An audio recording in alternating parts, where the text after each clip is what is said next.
Now, our guest chilling with us in studio today is a man with a big and very, very humble heart, but an even bigger and enormous talent. And I swear, listening to him about a couple of minutes ago, you could swear that you're listening to a legend, a man, like an old soul, man, of just awesomeness music. I'm talking, of course, about Elvis Blue, who joins us in studio today. Are you still good, mate?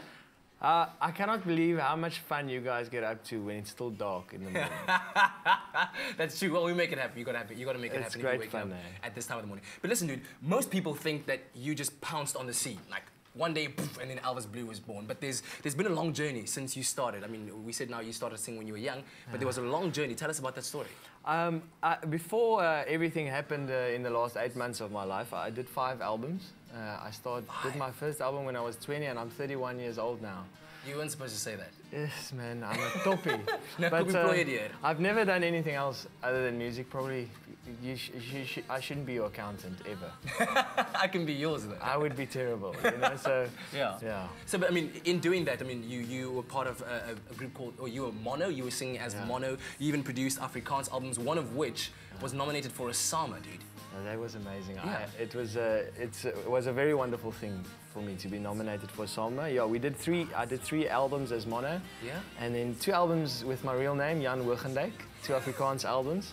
And now the last album is the Elvis Blue album. Yeah. Now they say, Shakespeare says, what's in a name, but a rose by any other name would be just as beautiful. But you adopted the name Elvis Blue. I mean, you got to tell us that heartwarming story. I met a young boy. His name was Elvis Blau. A few years ago.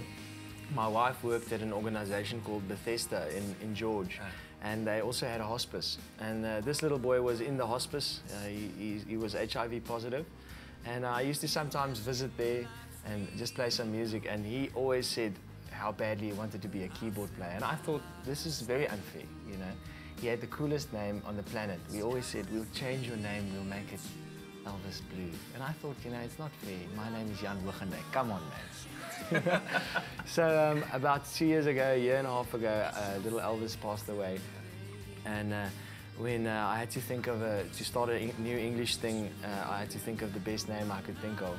The coolest name I could think of was this little guy's name, Elvis Blue. Definitely. And that's where the name comes from. I mean, obviously he had a big impact on your life and having a piece of him with you. Yeah, absolutely. And you know, actually, it's amazing how you think something like that, just visiting this little kid, it changed my life completely. Yeah. And at that stage, I didn't, you know, think, I thought I was changing his life. But at the end of the day, something like that could come back and it could make a big difference in your own life, you know? And so he did. I mean, right now, the album that came out last year in November, self-titled Elvis Blue. I mean, a piece of eternity lies within this. There's actually a lot of deep meaning in this. Tell me about the production, what went into putting this CD, because it's more than just songs. Yeah, it's more than just songs. I think music for me, it's always been about telling stories, and hopefully people can relate with the stories you tell. And they can find a little bit of their own journey in that, and that's really what I try to put out with the album. Yeah. And is there a song here specifically that you dedicate to Elvis Blau? Do you know what? I think the song that I did last year, the first single of the album, I think Things My Father Said. It's a song about losing someone you love, and I think, like I said earlier, it's a universal theme. We've all lost someone. It could be a father, a mother, just a friend, husband or wife, children. And that song really is a special song to me in relation to little Elvis Blue. Now, it's actually funny that you mentioned that husband, because you're a husband, you're a father, you are you know, a musician. Which one are you first and foremost? I think when you wake up in the morning. I think probably a husband and a father, because you wake up at home and you're next to your wife, you know?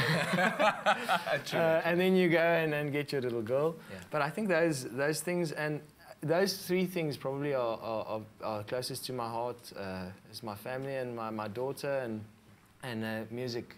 Yeah. Is something I'm passionate about, and I believe I was made to do. And you're also very passionate about giving back to people. Tell me about the Elvis Blue Music Academy. The Music Academy, also, you know, a little part of Elvis Blue's journey.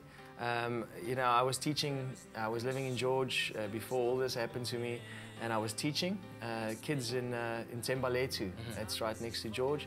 And now what we've started is the Elvis Blue Music Academy, and that's in Tembaletu, where kids who wouldn't normally have the opportunity to learn music, play an instrument, they can come and they can be taught. And we're also starting that in Alex, So that's probably rolling out in the middle of July. Awesome stuff. So if you want to find out more about that, just go onto my Facebook, pop me a message. Maybe you'd like to get involved with something like that. That would be awesome. Just search Elvis Blue. Definitely will do, dude. A great privilege having you here. I've got to do that. I've got to do that as well. Thank you very much for that. We're going to be chatting to him a bit later on, but be sure to catch him live at the Lyric Theatre at Gold Reef City on the 25th. That is this Saturday, starting at 8:30. Ticket only costs 75 Rand. Get them at CompuTicket as well. So check out the information on expressoshow.com. That's Elvis Blue. We'll be chatting to him a bit later on. Right now, we're going to the kitchen with Joanne Strauss, cooking with one of our guests.